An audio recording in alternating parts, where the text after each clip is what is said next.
Ako ay blessed. Ako ayoko ma-stress. 1, 2, 3. Amen. Hindi po ako magme-message. Devotion lang ito. Every gising is a blessing. Amen. Okay, so 2026, the year of the Lord's favor. Ano bang verse natin? Sabi ng Panginoon, sabi niya, I will declare, to declare the year of the Lord's favor. Pansinin ninyo, year of the Lord's favor. So, isang taon ng biyaya at pagpapala. Pero yung kanyang galit, day of wrath lang. Napansinin niyo yun, di ba? So, blessing talaga ang gusto ng Panginoon. I-bless niya yung kanyang mga tao. Amen? So, title ng pag-aaralan natin yan, mabilisan na ito. Thankful ka ba? Tanong mo katabi mo, thankful ka ba? Amen. No? Dapat tayo mapagpasalamat. Ewan ko inabot ninyo to. Hindi ko rin inabot to kasi Gen Z ako. Hindi. Sabi nung kanta, are you lonesome tonight? Parang yung mga iba, alam, si Sister Flor, alam yata ito. Are you lonesome tonight? Do you miss me tonight? Are you sorry we drifted apart? Yung mga kay silala si Elvis Presley, kilala to. Huwag yung kakantahin ko. Wag.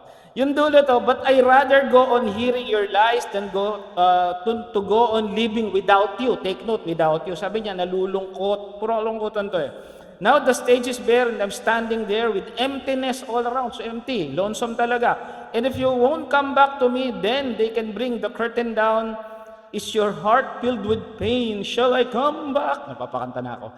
Again, tell me dear, are you lonesome tonight? Yun yung kanta ni, sikat yun kay Elvis Presley. Ngayon, ano ba yung tema ng kanta? Puro kalungkutan, di ba? Kalungkutan. Yung kanta nun, are you lonesome tonight? So yan, naalala nyo na. Di ba? Yun yung kanta nun eh. Ito tanong, no? Sabi ko kanina kalungkutan, naiinis ka ba sa kapitbahay mong maingay? Talagang naiinis. Talagang sila no? Eto, naasar ka ba sa makalat mong anak o hindi marunong maglinis man lang? Amen din.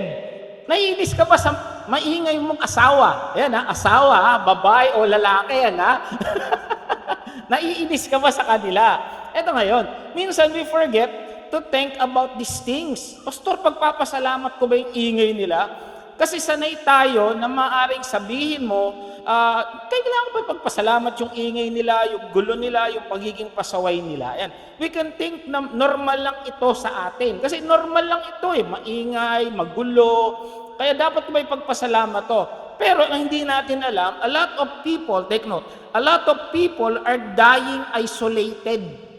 Namamatay sila na mag-isa lang sila sa ibang panig ng mundo. Maybe in the Philippines din, hindi lang natin alam, namamatay silang mag-isa. Ito bigyan ko ng example, magulang na nasa home for the aged. Dito, bihira yung magulang na nilalagay sa mga bahay ampunan ang mga magulang, matatanda, kasi wala na nag-aalaga. Tayo kasi, we are so close to our family na tayo nag-aalaga sa mga matatanda. Pero sa ibang panig ng mundo, sa Amerika, nung nandun ako na isang araw, joke lang. Sabi ko, namamatay yung mga magulang sa loob ng home for the aged. Namamatay silang mag-isa, natatagpuan na lang silang mag-isa.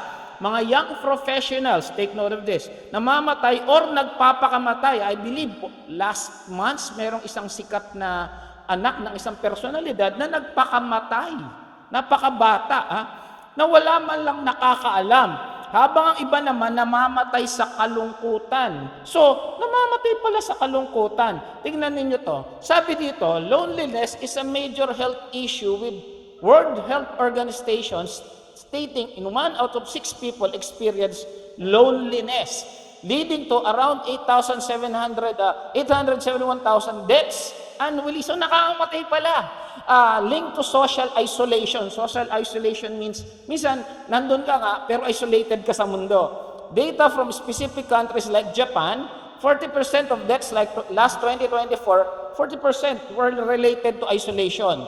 In South Korea, highlights are significant numbers, often affecting older men, but it's a universal problem with loneliness affecting all ages, especially younger people in lower income nation. So, nakakamatay pala. Isipin nyo halimbawa, yung anak nyo, kami talaga, nung ni-reveal sa akin ng Lord, nalungkot ako kasi yung anak namin mag-isa sa Canada. So, talagang biyaya lang talaga ng Lord na siya ay masayahin. Tingnan nyo to. Merong isang application, dito ako nagulat, na ginawa sa Japan, ang title, Are You Dead? Are You Dead? Application yan, apps sa cellphone na dinadownload. At dahil namamatay silang wala nakakalam, may app na ginawa na tinawag na Are You Dead? Ang isang to, may isang malaking green na button, sa gitna lang yan. Ito lang yung function na kailangan pindutin mo yan once every 2 days. Kasi pag hindi mo napindot yan, magti-trigger ang application yung sa sa emergency, kung sino nilagay mo ron sa emergency mo na may nangyari sa iyo. Kaya nila ginawa yan, the app commonly known referred to as Are You Dead or Silence in Chinese, which gained viral popularity to connecting young people living alone. Emergency contacts has been rapid search and downloads. Pero mo, umabot siya sa 10 million downloads. Grabe. Ang ginagawa lang naman yan, dapat every 2 days mapindot mo yan. Bakit? Kasi, sabi dito, ayun yung app po, pipindutin mo lang yung check-in. Kasi bakit? Marami pa lang namamatay nang walang nakakaalam. Nakatira sa isang tahanan na siya lang ang mag-isa. So yung app na yan, dapat makapag-check-in ka dyan every 2 days. Otherwise, the app will notify the emergency contact na, may nangyari dito. Kasi minsan natatagpuan na lang dahil solo sa tahanan na namatay. So, nakakamatay pala talagang isolation. Kaya ipagpasalamat natin, na magulo, pero masaya yung tahanan natin. Amen? Na minsan, magulo yung asawa mo, yung anak mo, pamilya mo sa paligid. Pero sigurado tayo, hindi tayo mamamatay sa kalungkutan. Amen? So yung din pala mga bagay na yun, dapat nating ipagpasalamat, lalong-lalo na pagkasama mo ang mahal mo sa buhay. Anak mo na magugulo, anak mo na pasaway, asawa mo na pasaway, kapitbahay mo maingay. Let's think about these things. Sabi sa 1 Thessalonians 5:18, give thanks in all circumstances. Amen? For this is God's will for you in Christ Jesus. Ito maganda sa atin. Sabi ng Panginoon, I will never leave you nor forsake you. Ito yung maganda, hindi natin kailangan i-download yung app na yon para mag-trigger na, buhay pa ako. Amen? So minsan yung mga ganung bagay, nakakalimutan natin na blessing din pala ng Panginoon. Amen? Kaya ang tanong, thankful ka ba?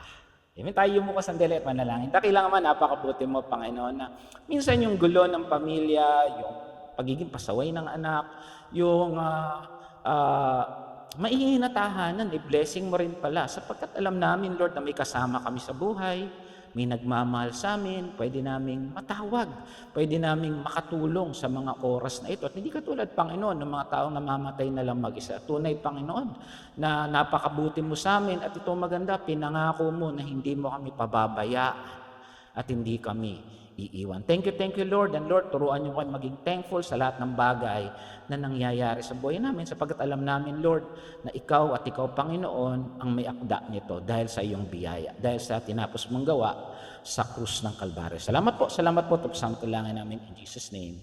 Amen. Palakpakan natin si Lord. Amen.